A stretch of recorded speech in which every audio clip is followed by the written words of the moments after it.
I just read you a Bible chapter for a second? This is Genesis 22, and Abraham was getting tested by God. Sometime later, God tested Abraham. He said, "Abraham, here I am," he replied.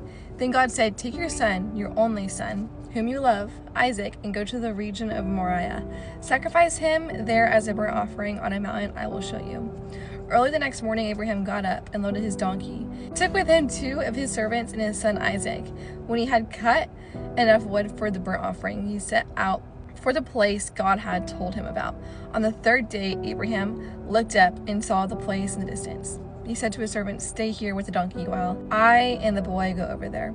We will worship and then we will come back to you." Abraham took the wood for the burnt offering and placed it on his son Isaac, and he himself carried the fire and the knife. As the 2 of them went together, Isaac spoke up and said to his father Abraham, "Father." "Yes, my son," Abraham replied. "The fire and the wood are here," Isaac said. "But where is the lamb for the burnt offering?" Abraham answered, "God himself will provide the lamb for the burnt offering, my son." And the 2 of them went on together. When they reached the place God had told him about, Abraham built an altar there and arranged the wood on it. He bound his son Isaac and laid him on the altar on top of the wood. Then he reached out his hand and took the knife to slay his son.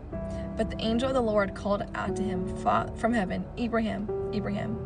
"Here I am," he replied.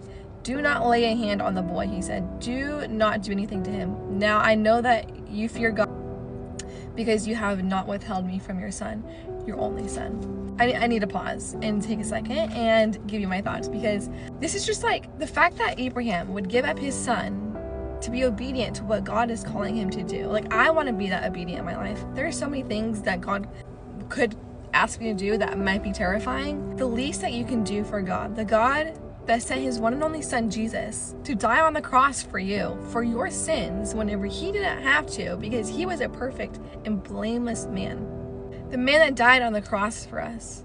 The least that we can do for him is be obedient to what he is calling us to do and obey his commandments. What's the point of praying if God always does stuff for us, Because the least that you can do for Jesus, the one who sacrificed his life for you, the one that is not perfect, the one that messes up, the one that sinned, the one that he died for, you can be obedient to what he is calling you to do, and you can obey his commandments and obey what he is asking you to do. Now I'm going to move on. Okay, Abraham looked up, and there in a thicket he saw a ram caught by its horns. He went over and took the ram and sacrificed it as a burnt offering instead of his son.